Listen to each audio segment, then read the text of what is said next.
What is going on, YouTube? You hear that? Breaking news. $1,200 stimulus checks going out. What is going on? Does a $1,200 check sound intriguing?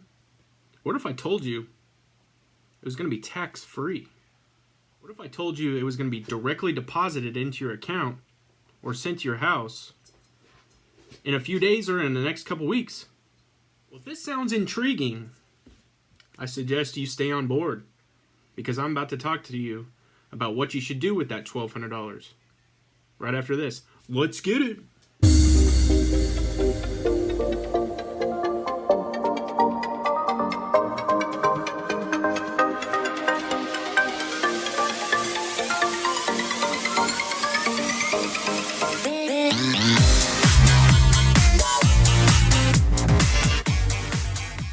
Today we received some news regarding the stimulus checks that are going to be getting passed out by the IRS and the National Treasury. These checks are a result of a $2.2 trillion stimulus package called the CARES Act that was recently signed by Donald Trump. The CARES Act was passed on March 27th in hopes to boost the economy. Today news was released that there are going to be some individuals that are going to start receiving those checks. And those checks are going to start being direct deposited to your account as soon as April 13th. And last I checked, that's next week. $1,200. I say yes.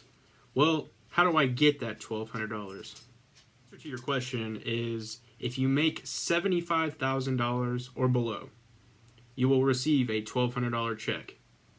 If you have any dependents, such as children, you're going to make an additional $500. That's my viewpoint on the $1,200 check. And it's my opinion, and I'm just going to be blunt. I am definitely grateful that we're even getting a check. It's definitely going to help out the economy. But my view on it is that Americans are struggling, and so many people are laid off from their jobs. And as we saw yesterday in the unemployment, 6.6 million people filed for unemployment last week. That's an astronomical number, and that's unheard of. Those are numbers that are just staggering, and they're hurting the economy. So how do you get that $1,200? And it's going to go by rounds. Yes, rounds.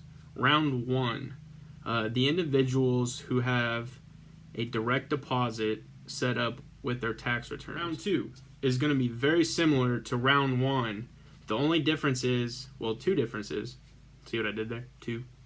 The two differences are, it's going to be 10 days later, and the second round is going to be the same concept, except for people who are receiving Social Security benefits. And round three, the people who are last.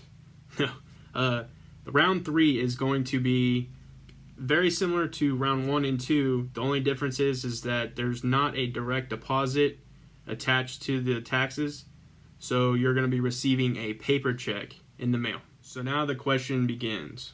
What should I do with my $1,200?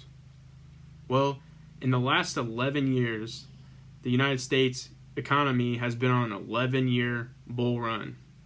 And that's just a positive trend in the upward direction for the stock market. Even with that great run, this economic collapse has severely affected so many people, and they're on the verge of failing and being able to pay simple bills. I have not mentioned yet, at least I believe I haven't mentioned yet, the number one headliner for this, the coronavirus. So the entire reason I am doing this video is because I do feel it is my obligation to provide you guys with some information on truthfully what you should do with that $1,200. And it's my opinion, and I feel like I can provide that information to you guys, but it's obviously your $1,200, and you can do with it as you choose. Number one on the list, and I completely understand, and this is why I put it as number one, is going to be to use that $1,200 for bills. I know that there are people everywhere struggling to just make payments on their house, pay for rent, still get groceries, and just do those things that are very simple in life and they're struggling to pay for that. It's obviously priority number one, especially when you have a support staff at home, whether it's your wife, your husband, your children, your mother, your father. There's all kinds of people that are depending on you, and that's why I feel like this is definitely something that should be first on the list. Option number two, and that would be to invest that $1,200 into your 401k, your retirement, or your individual brokerage account. I'm not gonna lie, when I heard that we were gonna be receiving $1,200, I got extremely excited because what popped in my mind, especially as an entrepreneur and someone who's new into stocks and really enjoys the idea of stocks and seeing money grow, I was like, $1,200? Yes. And some of those things that I started thinking about are what stocks I'm going to be able to purchase. There's also a no better time to invest than now. With the market being so volatile, it's green one day, it's red the next, it might be red again, and then it could jump all the way green, and it could be hitting some highs that we've never hit before. I'll kind of discuss if I were to use that $1,200 into my retirement, how I actually would do it. Recently, I reconfigured my entire outlook of my 401k and my individual brokerage account. On my individual brokerage account side, I really reassessed what I was investing in. And one of those things is growth stocks versus dividend stocks. And that's going to be a video that I'm going to talk about coming up in the future. I'll also go into detail to why I invested in those companies and why I felt a need that on their lows to get in. And that'll be another video coming up.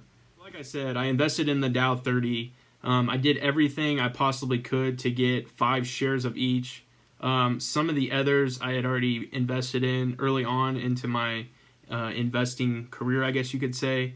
So I had plenty of shares in others. But those that I didn't have, I tried to get 5. One of the growth stocks that I invested in is Tesla. And I'm going to continue to plug away at Tesla on my individual brokerage side. I like Tesla as a growth company. I still think there's plenty of opportunity, and I'm gonna keep, pushing money into that company.